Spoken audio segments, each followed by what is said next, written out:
Have you ever wondered what Pokémon team your favourite anime characters would choose to train? If the answer is no, then you're clearly more sane than me. Regardless, welcome everybody to NJGA CPT, a series where I will be giving random anime characters Pokémon teams that I think match their personalities, powers, and general vibes. Bear in mind that I am an anime-only watcher, that's a tongue twister, and there will be no major spoilers for the story up to what I have seen thus far. So let's get into episode 1, featuring the protagonist of Yujo Senki, Tanya von Degurechaff. So, to give a brief rundown of who Tanya is, before becoming Tanya, in her previous life she lived as a Japanese salaryman on Earth, before being murdered by one of the many co-workers who had come to hate him for his cruel sociopathic nature. His death led to him encountering a godlike entity, which the salaryman dubbed Being X, due to his atheistic opinions. I didn't realise that was a word up until now. Angered, Being X reincarnated him in a world ravaged by a war similar to our own World War I, as a blonde orphan girl in an attempt to convert her into being a believer and change her corrupt nature. Tanya grows up to be around 9 years old before she enlists in the military, equipped with the same libertarian mindset and cruel sociopathic nature as she had in her previous life. She goes on to brutally train and command her own aerial mage battalion, which is basically a mix of Quidditch players from Harry Potter and a squadron of fighter jets. Despite her immense success as an Imperial soldier, she strives for a simple, peaceful life away from all the fighting. But Being X keeps twisting fate to ensure she remains on the front lines, denying her any simple life that she seeks. And with that rundown done, let's get into the Pokémon, since that's the whole point of the video. But first, some ground rules. I'm treating this as if the characters I cover have been isekai'd into the Pokémon world, with all their prior knowledge and powers, for whatever reason. Don't question it, the deets aren't important. However, because of this, I'm implementing a legendary rule. Unless we know that there are multiple of a legendary Pokémon, or mythical because mythicals are just subcategories of legendary, I will only give that one legendary to one character, because there's one of them. Also, although not all teams will have access to a generational gimmick, such as like Dynamax or Mega Evolution, all teams will have a maximum of one. So, for example, if it can Mega Evolve, it can't Dynamax or Terrestrialize. Simple. Anyway, let's actually finally get into Tanya's team. The first Pokemon I'm giving to Tanya is Mawile. I mean, look at it. It's like looking at identical twins. But why? Well, Mawile is literally called the Deceiver Pokemon. In its Ruby Pokedex, it states, its docile-looking face serves to lull its foes into letting down its guard. When the foe least expects it, Mawile chomps down with its gaping jaws. This same message is then reiterated in several more of its dex entries. This type of deception is something that Tanya excels in, as her appearance is often described as beautiful and doll-like. She has used her small size and deceptive cuteness to manipulate a variety of people throughout her career, including a captain-rank official by the name of, Maximilian Johann von Ugar. I did that first try, I'm proud of myself. Anyway, another trait they share is their intimidating nature. This presents itself in a literal sense for Mawile, since Intimidate is one of its two base abilities, which Tanya's Mawile would have. As for Tanya herself, you would think that she would have trouble intimidating due to her appearance. However, her entire mage battalion, despite their deep loyalty and respect for her, are often terrified by her rage when her subordinates underperform or fail to meet her expectations. This probably stems from the initial training she put them through as recruits, which they refer to as hell training. As for this Mawile's nature, I think Impish would pair best with its deceptive tactics. Now, despite their similarities, should Tanya's Mawile have the ability to Mega Evolve? I can see it going both ways. Professor Sycamore describes Mega Evolution as only being possible when there is a strong bond between a Pokemon and its trainer.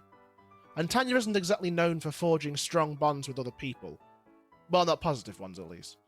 However, I'm going to say it can. And not just because I like Tanya as a character and wanted to have the coolest team possible. Which I do, but that's beside the point. Although early in her career, she explicitly states that she sees others as nothing more than objects she can use to her advantage, she does later form a variety of bonds with the members of a battalion.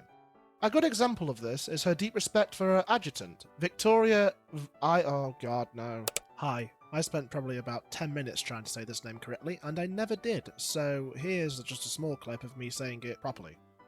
Victoria Ivanovna Sabriakov. She even calls her by a nickname, Visha, occasionally. She even jokingly said that she will protect her at any cost because she can't live without her hand-brewed coffee.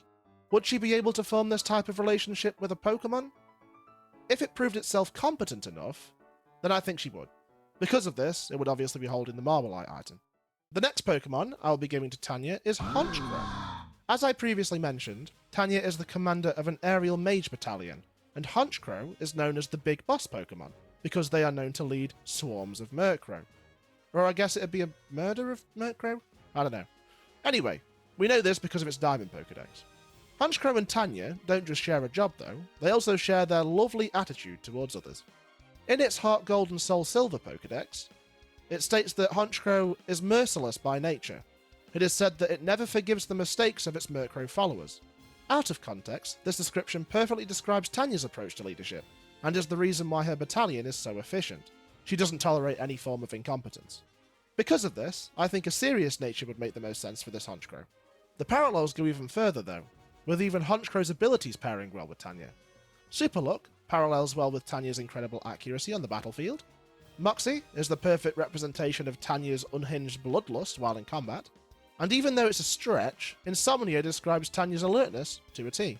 The best fit in my opinion for Tanya's Honchkrow is Super Luck, paired with a scope lens to fit both Honchkrow and Tanya's efficient attitude to combat. Finally, its Dark Flying type is a perfect representation for Tanya's approach to combat. Its Dark type showing her ruthless nature, and flying because she commands an aerial mage battalion, they fly. Next up is a Pokemon quite similar to Honchkrow, Bombirdier. Obviously, we know less information about Bombirdier because it was only recently introduced in Scarlet and Violet, but I still think there's enough information to justify this choice for Tanya. Firstly, it's another Dark Flying type, which is perfect for Tanya's disposition. Then, it will have the Keen Eye ability, which, similar to Honchkrow's Super Luck, perfectly describes Tanya's insane accuracy. As for dex entries, we only have 2 to go off, but in its Violet dex, it states that it enjoys dropping things that make loud noises. Well, cut to Exhibit A, I guess. To enhance Bombardier's firepower, it would hold black glasses to power up its Dark-type moves. Also, I think that'd look pretty cool. Now, it doesn't say anything about it dropping things with the intent to harm anyone or anything, but since it's a Dark-type, I'm going to assume that its intentions are not particularly good, even if it's not directly out for blood. As for its nature, I think Adamant would be a good choice, to represent Tanya's stubbornness and refusal to be persuaded by Being X's schemes. And with that, we are 3 Pokemon in. We've got Mawile, to mirror Tanya's deceptive side, and 2 Dark-type birds that could utilise Tanya's expertise in aerial combat to gain the upper hand, with Honchkrow linking to Tanya's leadership and Bombirdier her firepower. But what about Tanya's intelligence? She's smart enough for that to be one of her defining traits. This leads me on to her 4th Pokemon, Orbeetle. Orbeetle is incredibly intelligent, mirroring Tanya's extremely high IQ and strategic thinking while on the battlefield. In its Sword Dex entry, it states that it's famous for its high level of intelligence, and the large size of its brain is proof that it also possesses immense psychic power.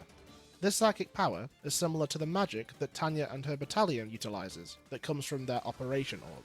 Where Orbeetle possesses its own immense psychic power, Tanya possesses her own unique Operation Orb. Where the majority of aerial mages use the Type 13 standard Operation Orb, thanks to Being X, Tanya is able to use the Elenium Type 95. That took a few tries to say correctly. Anyway, she does this by begrudgingly giving prayers to him while in combat. This Operation Orb has power leagues higher than the standard ones, and Tanya is the only one capable of wielding it due to her potent mana pool and connection to Being X.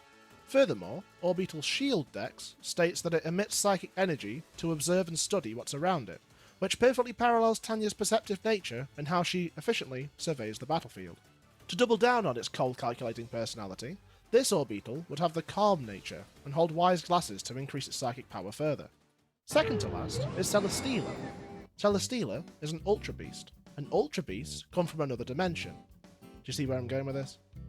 Tanya was isekai'd into the world she's currently in. She herself is from a different dimension. Now, I wouldn't just pair her with any random Ultra Beast because they share this trait. I mean, I don't think Tanya and Guzzlord would make a very good team. Celesteela, though, has many parallels to Tanya. Firstly, in its Sun Dex entry, it states that witnesses observed it flying across the sky at high speed. That sure sounds like someone we know. Then there's Celesteela's codename, UB04 Blaster, which I'm just going to say that Blaster is just child language for gun, and Tanya is very proficient in guns. Also, although totally unrelated, Tanya also has a nickname, the Devil of the Rhine. This Celesteela would have the relaxed nature, to reference Tanya's life before being reincarnated into the war-torn world she's currently in. Then, I would give it an assault vest to solidify Tanya's place on the battlefield. Lastly, with its flying typing, it's yet another Pokémon added to Tanya's aerial battalion. And finally, Tanya's final Pokémon, and her ace, in very heavy quotation marks, is none other than Arceus himself. Now I know what you're thinking. This is literally the first episode, and I've already given Arceus to somebody. Arceus? Arceus? Arceus? Whatever. Let me explain myself. Yes, Arceus literally created the universe, as stated in its Diamond Pokédex, but we also know that the Pokémon multiverse is a thing, from the existence of the Ultra Wormholes and Ultra Beasts as a whole. So, if Arceus created the universe, does that mean each universe within the multiverse has a different Arceus as its creator? If so, how many are there? Infinite? 10? 100? Well, to read out its Diamond Pokédex fully, it is described in mythology as the Pokémon that shaped the universe with its 1,000 arms. If we take a cheeky gander at the God Llama himself, he does kinda look like a singular hand. You see the fingers? Bit weird, but yeah, it's there. So does that mean that there's 1,000 Arceuses? Arceus? Arceus? Whatever. This theory has been going around for ages, and I definitely didn't come up with it. But for this series, I'm going to say yes, but with a catch. There are multiple God Llamas, but only one of each type is obtainable within the one singular universe this whole hypothetical is taking place in. Even so, I doubt I'll be giving another character another Arceus anytime soon with how powerful and rare they are. Anyway, why has Tanya got a grubby mitts on Arceus to begin with? Well, we can't have Tanya isekai'd all over again when the god that did it originally isn't done with her. Tanya's Arceus is Being X's way of tormenting her, even in this new world. I shall name him Arceus X. Sounds like a Ben 10 alien. Arceus X will lend Tanya their strength, just like how they were doing with Tanya's Elenium Type 95 operational, but not without a catch. Tanya hates and refuses to acknowledge Being X as a god, and thus Arceus X would refuse to obey her commands all the time, akin to when a Pokémon is too highly leveled for its trainer. We saw this with Ash and his Charizard in the anime. As for the typing of Arceus X, I'm going to go with Psychic, so it'll be holding the Mind Plate item for reference. Being X often communicates through Tanya through actual people, through a weird type of mental domination, which I think the Psychic type represents the best. Also, I believe Psychic is the best type to represent the omnipotence that Being X exhibits. As for its nature, I think Hasty works best, as just another way to foil Tanya's meticulous strategy and planning. And that's it! 6 Pokemon that I think Tanya would train if she ended up in the Pokemon world. What do you think of my choices? Do you agree with me? If not, feel free to let me know. And why? And what Pokemon would you give her? Anyway, as always, please critique this video. I know I'm not an expert in the matter. And I hope you enjoyed. I'll see you in the next one.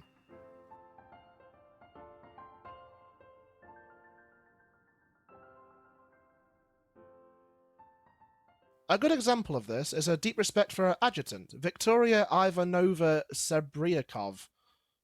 Victoria Ivanova Sebriakov. A good example of this is her deep respect for her adjutant, Victoria Ivanova. A good example of this is her deep respect for her adjutant, Victoria Ivanova. A good example of this is her deep respect for her adjutant, Victoria Ivanova,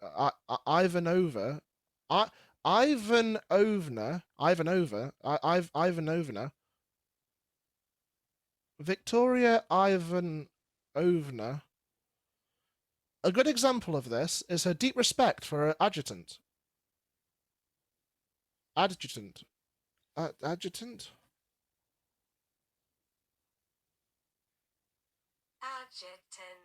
Adjutant.